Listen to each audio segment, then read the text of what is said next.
Photographer scene పక్క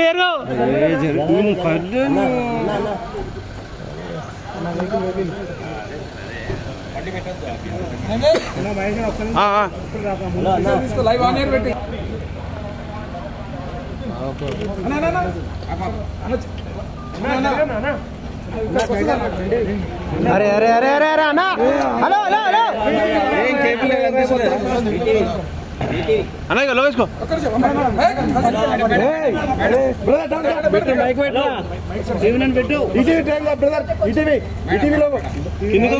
కింద కూర్చో వీరభద్ర తమ్ముడు ముందుకెళ్ళు ఏం కాదు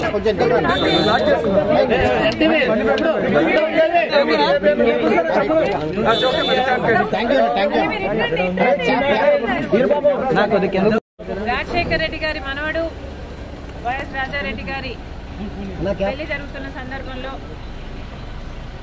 చాలా మంది ఇన్వైట్ చేస్తున్న రాజకీయ నాయకుల్ని, అందులో భాగంగానే చంద్రబాబు గారిని కూడా పెళ్లికొచ్చి వాళ్ళని ఆశీర్వదించాలని కోరడం జరిగింది.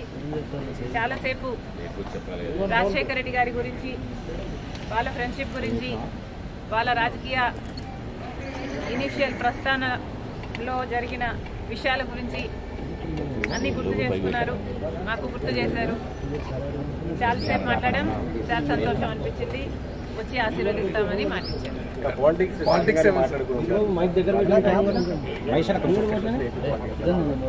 లేదమ్మా, యాక్చువల్లీ మోస్ట్లీ రాజశేఖర రెడ్డి గారి గురించే ఆయన ప్రస్తావించారు. ఇనీషియల్ గా వాళ్ళు రాజకీయాలు మొదలు పెట్టినప్పుడు వాళ్ళిద్దరూ కలిసి ప్రయాణం చేశారు. పొద్దున్న నుంచి సాయంత్రం వరకు వాళ్ళు కలిసే ఉన్నారు, జీప్లలో కలిసి తిరిగారు. ఇలాంటివన్నీ ఢిల్లీకి వెళ్ళారు. అప్పుడు చీఫ్ మినిస్టర్కి వాళ్ళిద్దరు కలిసి చేసిన ప్రయత్నాలు అయితేనేమి, ఇలాంటివన్నీ చెప్పుకుంటూ వచ్చారు. మేడం, కాంగ్రెస్ పార్టీలో మీ పాత్ర ఎలా ఉండబోతుంది? మీకు ఎటువంటి పదవి మీరు అనుకుంటున్నారు వస్తుందని చెప్పి వాళ్ళు మీకు కాంగ్రెస్ పార్టీ ఏ పదవి ఇవ్వాలి, ఏ బాధ్యతలు ఇవ్వాలి అనేది కాంగ్రెస్ పార్టీ ప్రెరోగేటివ్. కాంగ్రెస్ పార్టీలో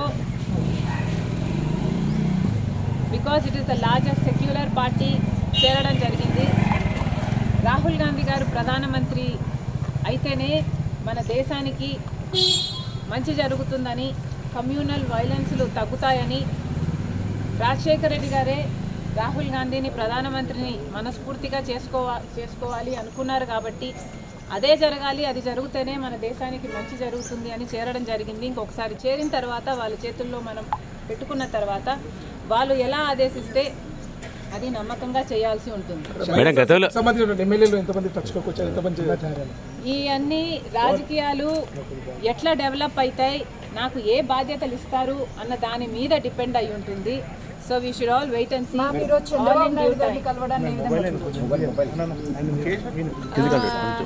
చంద్రబాబు గారిని చూడడాన్ని ఏ విధంగా కలవడం ఏ విధంగా చూడొచ్చు అంటే, మామూలుగానే ఒక ఫ్రెండ్లీ ఎన్వైరన్మెంట్లో అందరం చూస్తే బాగుంటుంది. నేను లోకేష్ గారు ఒక ట్వీట్ నాకు రిప్లై చేశారు. ఆ సందర్భాన్ని కూడా రాజకీయంగా చూడకండి. చంద్రబాబు గారికి ఒక క్రిస్మస్ కేక్ మాత్రమే పంపడం జరిగింది. ఒక కేకే కదండి, ఆ కేక్ క్రిస్మస్ కేక్. అంటే మేడం ఇప్పుడు మేడం చర్చ అంటే ఏంటంటే, లెట్ మీ ఫినిష్. ఆ కేక్ కూడా మేము ఒక చంద్రబాబు గారికే పంపలేదు, ఇక్కడ కేటీఆర్ గారికి, కవిత గారికి, హరీష్ రావు గారికి, ఇట్లాంటి వాళ్ళకు కూడా పంపడం జరిగింది. యాక్చువల్లీ ద బ్యాక్గ్రౌండ్ ఈస్, రాజకీయాలు అన్నది జీవితాలు కాదు, రాజకీయం అన్నది మా ప్రొఫెషన్. మేము ప్రజల కోసం చేస్తున్న ఒక సర్వీస్. ఆ క్రమంలో మేమందరము ఒకరిని ఒకరు మాటలు అనుకుంటుంటాం. మేము రాజకీయ ప్రత్యర్థులం కాబట్టి అనుకోవాల్సి వస్తుంది, అనాల్సి వస్తుంది. అలాంటి బిటర్నెస్ పండగ వస్తేనో ఏదైనా పెళ్ళి వస్తేనో వాళ్ళకు ఒక కేక్ పంపిస్తే ఆన్ అ ఫ్రెండ్లీ నోట్, పర్సనల్గా బిటర్నెస్ ఉండకూడదు, అందరం ఫ్రెండ్లీగా ప్రజల కోసం పనిచేయాలి అన్నది కాన్సెప్ట్. ఇప్పుడు కూడా చంద్రబాబు గారిని పెళ్లికి మాత్రమే పిలవడానికి వచ్చాము. ఇది పొలిటికల్ కానే కాదు. చంద్రబాబు గారు ఒక తెలుగుదేశం పార్టీకి నాయకుడు, నేను కాంగ్రెస్ పార్టీలో ఒక కార్యకర్తను. మాకు రాజకీయంగా ఏ లావాదేవీలు ఉండదో, ఉండకూడదో, ఉండబోవు కూడా.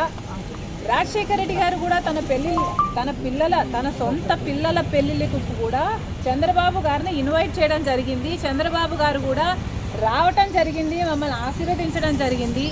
ఇదేమీ వింత కాదు, విచిత్రం కాదు. సో దీన్ని ఒక ఫ్రెండ్లీ ఎన్వైరన్మెంట్ తో చూస్తే అందరికీ రాజకీయాల్లో షర్మిల పాత్ర ఉండబోదా?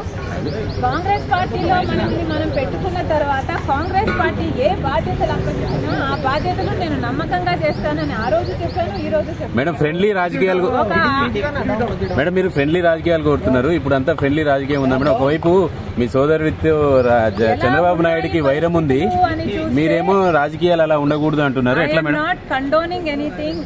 ఇలా ఉన్నాయి రాజకీయాలు అని నేను మీకు చెప్పనవసరం లేదు, మీ అందరు కూడా చూస్తున్నారు. కానీ ఫ్రెండ్లీగా ఉండాలి. మనం అందరము కూడా ప్రజల కోసం ఉన్నాం. ఏ వేదిక అన్నది ప్రజలకు తెలుసు. ఏ ప్లాట్ఫామ్ని మనం ఎంచుకున్నా, ఏ పార్టీని మనం ఎంచుకున్నా ఉన్నది మాత్రం ప్రజల కోసం. సో ప్రజల కోసం నమ్మకంగా పనిచేద్దాం. పార్టీలు ఉన్నది, లీడర్లు ఉన్నది ప్రజల కోసం, స్వార్థం కోసం కాదు అన్నది నాది. చంద్రబాబు నాయుడుకి